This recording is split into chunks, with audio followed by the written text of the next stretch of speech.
안녕하세요. 오늘은 어찌 보면 복음서에서 가장 좀 핫한 그 내용이라고 할 수 있는 건데요. 오늘 다룰 내용은 이제 기적에 관한 얘기입니다. 복음서의 거의 대략 한 3분의 1 정도가 이 내용이 있는데요. 애초부터 이제 교회를 다니던 분이나 기독교 신앙이 깊으신 분들 같은 경우는 이 내용에 대해서 크게 읽고 하는데 어떤 큰 애로사항 같은 건 좀 없을 것 같아요. 근데 일반 사람들이나 저처럼 예전에 이공계를 전공했던 사람들의 좀 입장에서 봤을 때는 어찌 보면은 상당히 좀 곤혹스러운 내용이죠. 도대체 이거를 어떻게 해석을 해야 할까? 무조건 아니다 하고 부정하기에는 뭔가 좀 찜찜하고요. 그죠? 복음서에 만약에 그 예수님의 어떤 기적을 일으키는 어떤 내용이 없다면은 아마 그 복음서 내용이 그냥 일반적으로 흔히 볼 수 있는 평범한 어떤 도덕 교과서 아니면 윤리책 같은 그 정도밖에 안 됐을 것 같은 그런 생각이 좀 들거든요. 그래서 이번 시간에는 그 예수님이 하셨던 그 기적 또는 이적 그런 내용에 대해서 한번 포괄적으로 좀 정리를 좀 하는 그런 시간을 좀 갖겠습니다. 일단 첫 번째, 예수님이 그 어떤 기적을 일으킨 것 중에서 가장 많은 내용이 환자라든지 어떤 병든 사람을 치료하는 거잖아요. 그죠? 일단 그 치료하는 행위에는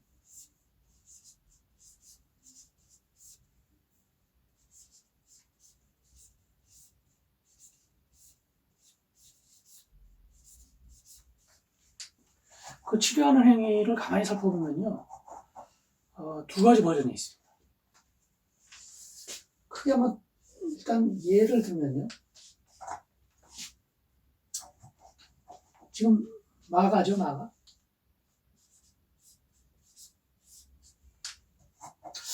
마가 1장에서 40에서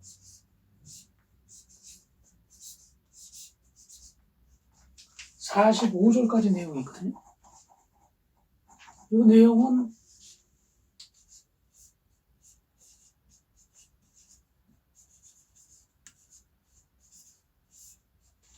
나병 환자를 고치는 그런 내용입니다. 그리고요, 7장이 있거든요. 7장에 31에서 37절까지가 있습니다.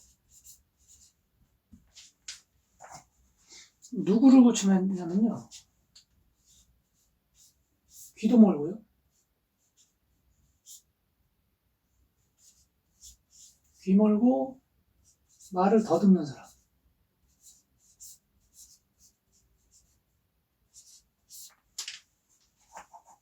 같은 사람이죠. 귀도 멀고 말도 제대로 못하는 그런 사람.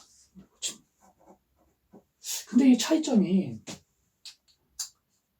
여기서는 어떻게 고치냐면요, 손을 대고요, 그 다음에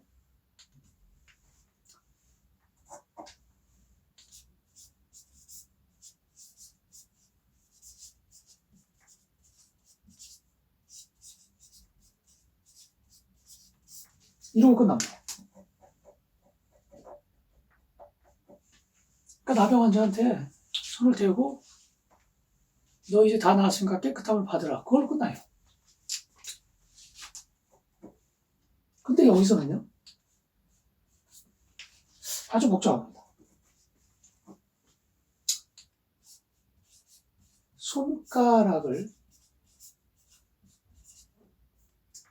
그 환자의 양 귀에 넣고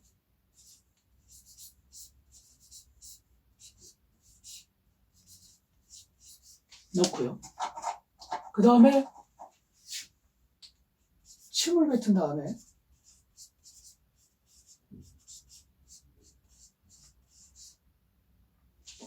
그 다음에 환자 그의 혀에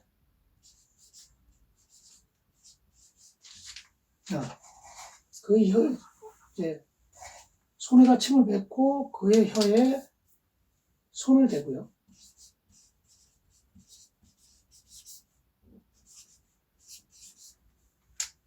그 다음에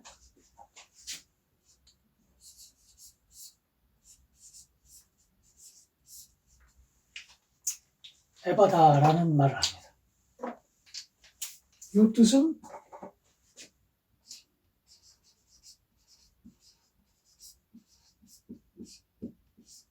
열려라 라는 뜻입니다.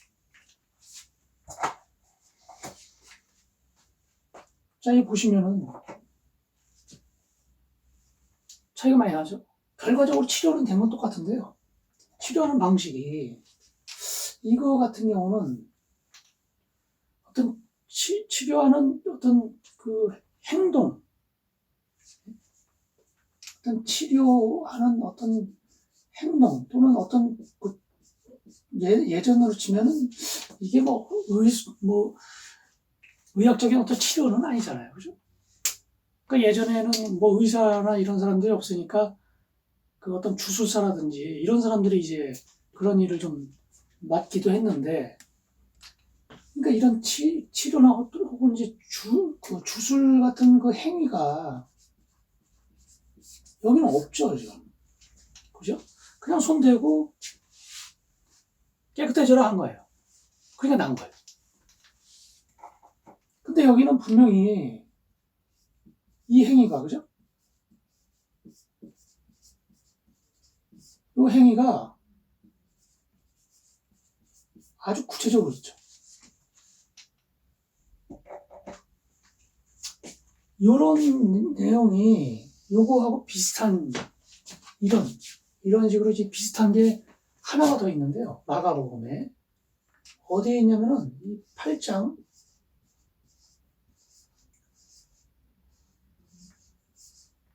26절 22절에서 26절에 그 벳세다의 그 맹인을 고치는 내용인데요. 여기에도 눈에 침을 뱉습니다. 이것도 역시 좀 구체적인 행위를 한 거죠. 근데 공교롭게도 이 두 개는 오로지 마가에만 있습니다. 마태하고 누가에는 없어요, 이 내용이. 이 내용. 그러니까 귀 멀고 말 더듬이와 맹인이 중요한 게 아니고 이런 식으로 아주 간단하게 치료하는 경우는 마태와 누가에 대부분 다 실렸는데 어찌 보면 약간 좀 지저분해 보이기도 하고요. 그죠? 이런 행위를 한 거는 마태하고 누가에는 실리지가 않습니다. 없습니다. 그 내용. 분명히 마태하고 누가는 마가복음에 아주 많은 양을 차용을 해서 거기에 어떤 살을 붙인다든지 또는 수정을 한다든지 해서 실었거든요. 근데 이 내용 자체가 없어요. 그래서 마가가 먼저 쓰이고 그 다음에 이제 마태하고 누가가 쓰이지 않았습니까? 그렇죠? 그러니까 추측해 볼 수 있는 거는 마가가 쓰이고 마태가 점점 쓰이면서 이런 시간이 지나면서 점점 예수님에 대한 어떤 신격화가 점점 일어났구나 하는 거를 이 기적, 요 치료에 관한 기적의 어떤 내용에서도 우리가 알 수가 있다는 거죠. 그러니까 점차 이런 식으로 가면 이제 점점 거룩해야 되잖아요. 그죠? 예수께서 점점 신격화가 되면 거룩한 모습이 보이고 거룩한 어떤 행위가 있어야 되잖아요. 그러니까 점점 이렇게 된다는 거죠. 이걸로 봐세요. 그 다음에 이제 요거는 뭐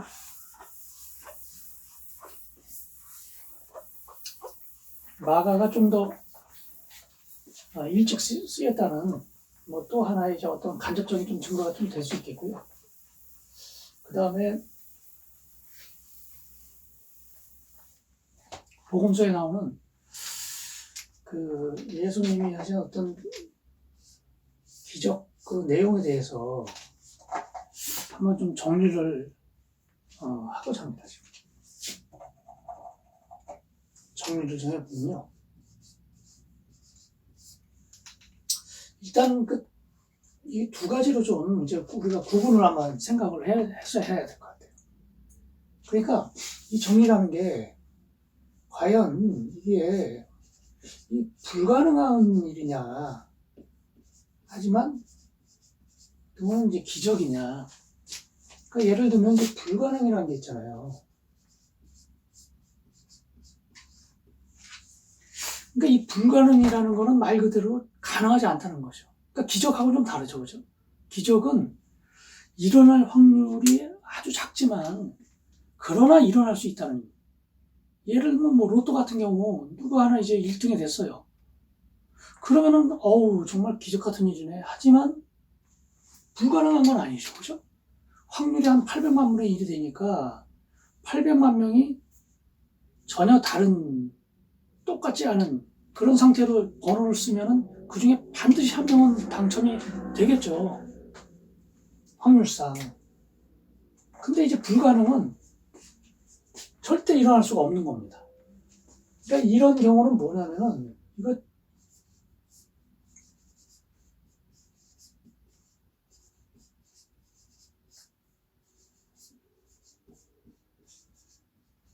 자연 법칙에 어긋나는 경우, 이거는 일어날 수가 없어요.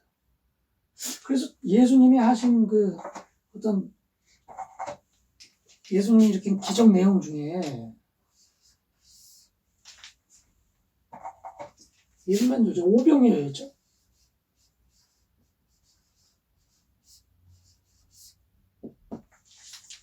이 오병이어는 그 떡 덩어리 5개하고 물고기 2마리로 그 5,000명을 배부르게 먹였다는 거 아닙니까? 그리고 뭐 12광주리가 남았다 뭐 이런 얘기가 나오잖아요. 그죠? 과연 이게 가능하냐? 정말로 떡이 5덩어리가 있고 물고기가 예를 들면 이렇게 되게 있는데 이게 이제 5,000명 먹이냐? 이게 가능한 거냐? 예를 들면은 그 도깨비병망이 뚜들리면 뭐가 계속 나와가지고 그럼 이제 이렇다는 얘기인데 이게 가능한 거냐? 이게 절대 가능하지 않죠. 이거는 뭐 에너지 보존의 법칙에 의해서 이게 가능하지가 않습니다. 이거 한마디로. 그죠? 그러니까 지금 현재 이 우주에서 하여튼 눈꽃만한 뭐 하나도 다른 거에 어떤 변화 없이 독자적으로 뭔가 이렇게 나타날 수는 없는 겁니다. 그러니까 이거는 분명히 이런 일이 있다면 뭐 이런 거 비슷한 일이 좀 있었겠죠? 근데 이런 경우는 후대에 이 전승으로 내려오면서 작가들이 그걸 쓰면서 그러니까 전승을 내려오면서 이게 약간씩 변화돼서 뭔가 본래 내용은 남아있지만 좀 더 이제 뭔가 다른 내용으로 조금 발전된 거를 이 작가들이 이제 썼다고 이제 판단할 수가 있는 거죠. 그러니까 원래 내용에 비해서 이제 좀 왜곡이 됐다고 할 수가 있는 거죠. 예를 들면은 뭐 이럴 수 있잖아요. 뭐 5천 명까지는 아니어도 학자들은 대충 한 500명 정도, 5천 명이면 어마어마한 거거든요, 사실은. 그죠? 앞에서 누가 얘기하면 저 뒤에서 들리지도 않을 정도 아닙니까? 거기서 무슨 설교를 하고 뭐 하겠어요. 마이크 듣는 그런 시대도 아닌데. 네, 그러면 뭐 한 수백 명 정도의 무리가 예수님을 이제 쫓아다니면서 하는데 계속 이동을 하니까 풍찬노숙을 하니까 이제 먹을 것이 거의 떨어졌어요. 배고프잖아요, 그죠? 그래서 제자들한테 야 먹을 게 얼마나 남았냐 했더니 그 떡덩이 5개하고 거의 2마리밖에 남진 않았다. 그래서 고민이 되는 거죠, 그죠? 그때 이제 뭐 예수님이 뭐 하늘에서 기도하고 하니까 이제 배불리 먹였다 이제 이런 얘기 아닙니까? 그러면 우리가 이제 여기서 합리적인 추론은 그 먹을 거기 다 떨어졌는데 거기에 있는 무리들이 다 떨어졌겠냐 이거죠. 하나의 그 생각을 좀 해보면. 그러니까 일부는 뭐 좀 먹을 것도 좀 남아있고 뭐 이럴 가능성이 많이 있잖아요. 완전히 다 떨어졌겠어요. 그죠?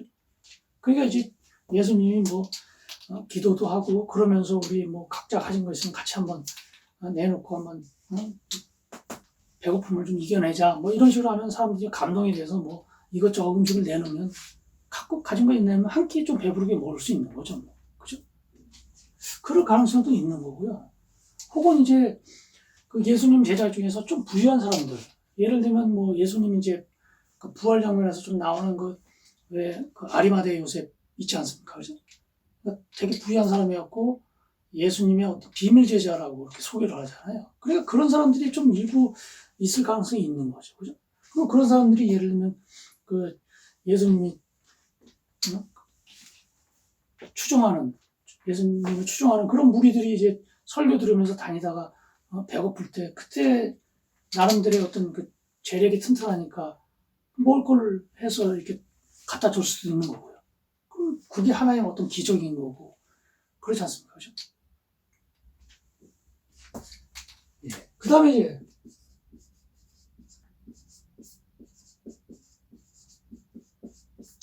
이것도 마찬가지죠. 이거는 이제 굳이 왜곡이라기보다 예수님에 대해서 어쨌거나 어떤 식으로 생각했냐 하여튼 되게 거룩하게는 생각했겠죠. 그죠? 제자들이나 그 따라다니는 무리들이. 그죠? 그러면 뭐 호수나 강가 같은 데 보면은 예? 물이 이렇게 차 있지만 뭐 배도 좀 있고요. 어느 때 보면은 이 바닥이 이렇게 이런 식으로 해서 평평하지 않을 거 아닙니까? 그죠? 보면 뭐 이런 데서 좀 뭐 모래톱 같은 게 이렇게 불쑥 이렇게 올라오는 이런 데서 뭐 예수님이 이렇게 서 계신다 그러면은 마치 물에 떠 있는 것처럼 이렇게 보일 수도 있는 거고, 그죠? 이런 거는 뭐 우리가 예를 들면 뭐 그렇죠. 여름에 물놀이 가다 보면 갑자기 깊어지기도 하고 또 갑자기 뭐 아주 얕기도 하고 뭐 그러지 않습니까? 그죠? 이런 거는 뭐 충분히 착시 현상으로 충분히 일어날 수가 있는 거죠. 그죠? 그러니까 실제로 만약에 그 물 위에 이렇게 걷는다, 이거는 불가능한 거죠. 물리학적으로. 이것도 마찬가지고. 그 다음에 이제 이건 의도하지 않은, 예를 들면 이제 부활 같은 거 있지 않습니까? 근데 이 부활은 굉장히 민감한 문제죠, 사실은요. 그리고 이거는 그 예수님이 십자가에 못 박혀 돌아가시고 나서 그 이후부터 거의 한 400년 가까이가 그 당시에도 굉장히 뜨거운 화두였습니다, 사실은요. 그러니까 예수님의 어떤 부활에 대해서 어떤 견해가 있었냐면은 영혼이 부활했다는, 그러니까 육체의 부활이 아니고 영혼이 부활했다고 하는, 그래서 또는 우리의 마음속에서 예수님이 다시 살아나셨다는, 그러니까 이제 마음속의 부활.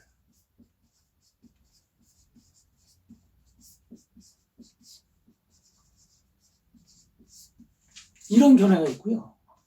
그 다음에 이제 진짜로 이제 육체가 부활했다고 하는 이런 두 가지 견해가 있었어요. 그래서 영혼이 부활한다, 이거는 결국은 이제 자기 성찰적인 의미, 그래서 그 베드로의 서신에서 보면은 어느 대목에서 그게 나오지 않습니까? 그 바울 자신은 매일 십자가에 못 박힌다는 뭐 그런 내용인데 그 얘기가 매일매일 거듭난다 뭐 이런 의미거든요, 사실. 이게 거듭남이죠, 거듭남. 그러니까 새로운 사람으로 다시 태어난다는 거죠. 새 사람이 된다는 거죠. 그지? 그 다음에 이제, 근데 이제 육체의 부활은, 이게 이제 그, 과거 이제 뭐 이집트 같은 데서도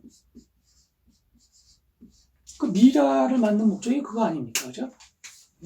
파라오가 죽고, 그러고 나서 그 육체를 잘 보관하면, 유지를 하면, 나중에 결국 다시 그 파라오가 육체 속으로 들어가서 다시 부활할 거다. 그런 믿음이 있었거든요, 과거에. 그 이집트에서도 있었고, 그리고 이제 중동 쪽에서의 많은 어떤 신앙 또는 뭐 신화 이런 데서도 그 부활 얘기는 아주 되게 광범위하게 이제 퍼져 있었던 거죠. 그래서 그거를 지금 뭐 실제로 믿는 사람도 뭐 있었겠죠, 사실. 그리고 우리가 어떤 그 계절의 변화에서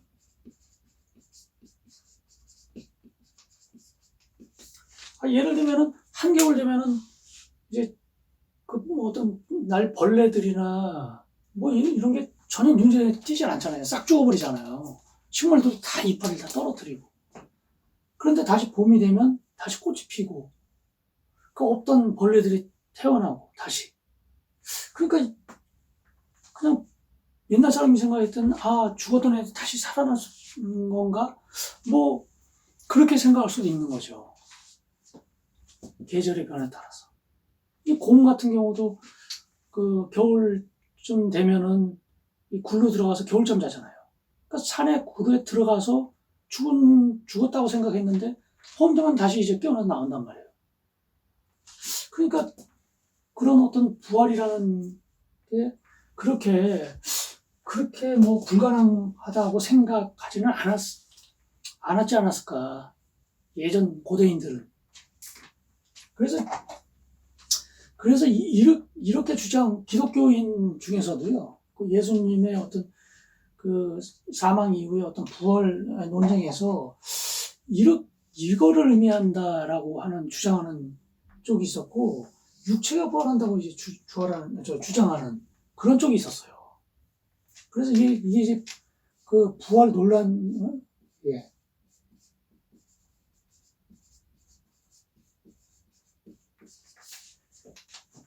그러니까 이제 육체가 부활한다고 한 거는 지금의 이제 그 뭐 정통이라고 할까요? 그러니까 정통 교회에서는 육체가 부활한다고 합니다. 근데 과거에 이제 정통 교회에서 이제 이단이라고 했던 뭐 예를 들면 뭐 영지주의, 뭐 기타 이쪽에서는 육체가 아니고 이 영적인 부활이다. 이런 의미에 가깝게 해석을 했습니다. 그 영지주의 대표적인 게 그 발렌티누스라는 그 사람 제일 유명한데요. 그래서 결국 이게 어디서 종결이 되냐면 그 아리우스라는 사람이 있는데 이 아리우스가 그 데우스 그 황제 있지 않습니까? 그죠? 예.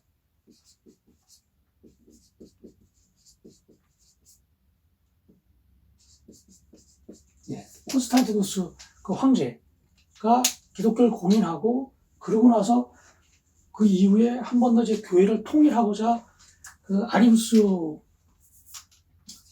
아리우스파하고 이제 그 아타나시우스파 둘을 이제 모아놓고 이제 결정을 하죠. 이제 여기에 손을 들어주죠. 그러고 나서 이제 뭐 조금 세월이 지나면서 이제 아리우스파는 점점 사그러지게 되는데 그래서 왜 지금 그 사도신경에 나와 있는 그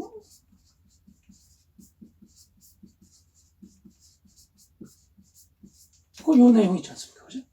요 내용이 그 니케아 신경, 사도신경에 들어가 있지 않습니까? 그게 이제 신앙 고백인데, 그러니까 그 육체적 부활을 아예 명시적으로 이제 못을 받고, 이거를 신앙 고백하게끔 해서 어떤 이런 그런 걸 믿지 않는 사람들이 교회에 들어오는 거를 차단하기 위해서 이걸 만들었다고 하는, 예, 그런 주장이 상당히 유력하죠. 유력하고 이제 설득력 있는, 예, 그런 내용이죠.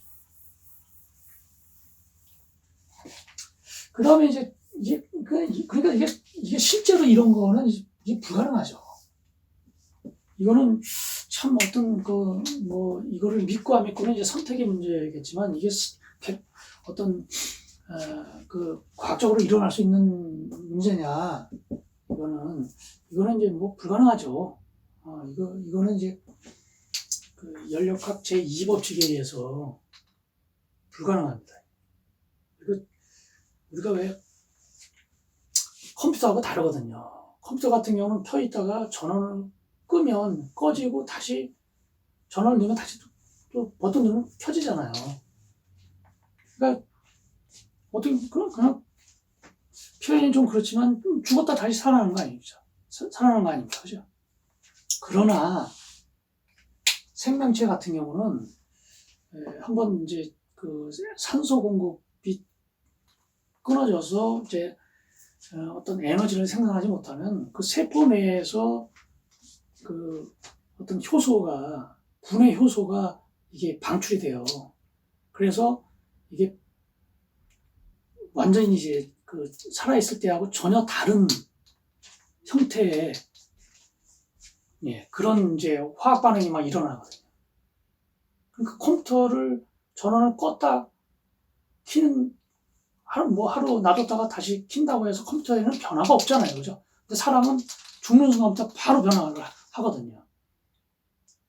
그러니까 불가능한 겁니다.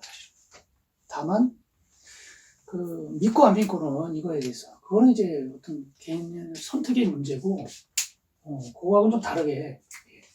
그 다음에 이제, 근데 이런 건 이제 불가능한 건데, 가능성은 낮지만, 실제로 일어날 수는 있는 그런 거를 우리를 이제, 예?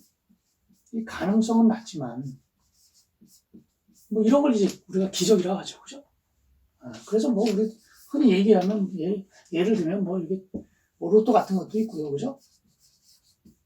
그 다음에 가다가 어떤 사람이 일생에 벼락을 한 3번인가 맞았는데 아주 살아있는 사람도 있잖아요. 그죠? 벼락 맞았어. 이런 사람들도 있잖아요. 그죠? 대단히 기적적이지만, 확률적으로 제로는 아닌 거죠. 그죠?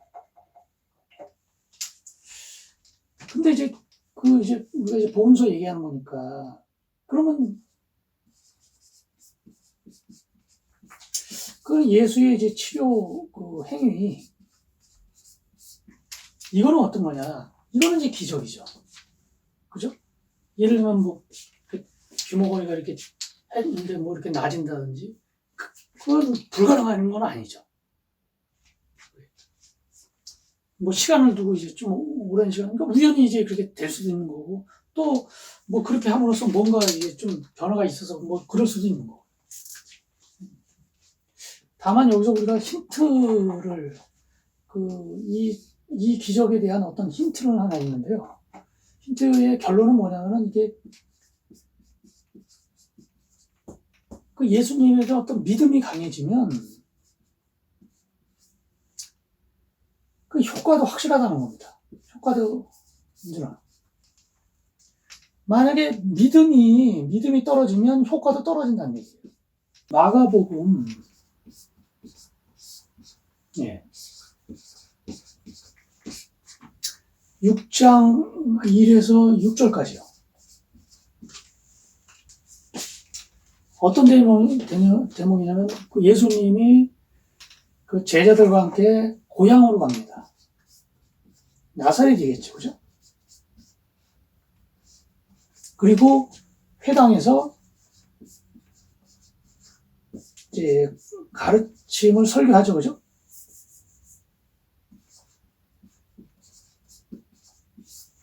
그때 동네에 그 동네에 있던 예를 들면 어르신 정도 되겠죠.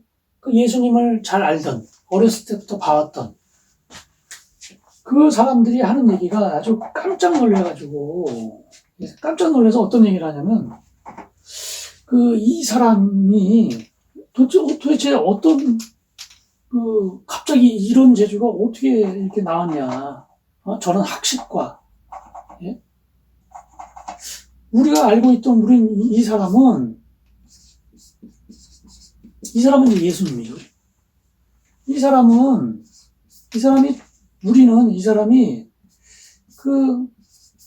마리아, 예수님의 어머니 아니었고요. 마리아의 아들 목수 아니냐. 그러니까 목수였지 않냐 이거예요. 아니 목수라는 사람이 어째 한동안 안 보이다가 갑자기 고향에 왔는데 이런 가르침을 설교를 하고 그냥 깜짝 놀란 거죠.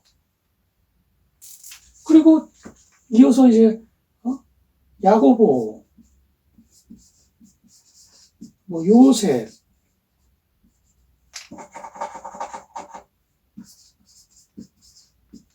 그 다음에 유다,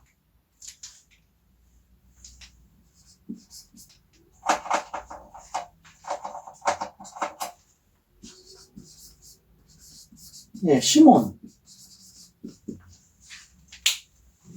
이 사람 형제들 아니냐. 우리가 얘들 잘 알고 있는데, 그리고 누이들도 있는데, 지금 누이들도 우리와 함께 살고 있는데, 그런 얘기를 하죠. 그러면서 요 얘기를 소개하고, 결국 어떤 식으로 이게 끝나냐면, 여기서는 어떤 제대로 된 이적이라든지, 이런 거를 할 수가 없었다. 그래서 참 이상하다라고 생각을 하셨대요. 왜 그러냐? 그러니까 예수님에 대한 어떤 믿음이 없으니까 효과도 많이 나질 않았다. 그래서 오늘은 이 기적에 대한 내용을 간단하게 좀 정리를 했고요. 다음 시간에서 또 영상에서 뵙겠습니다.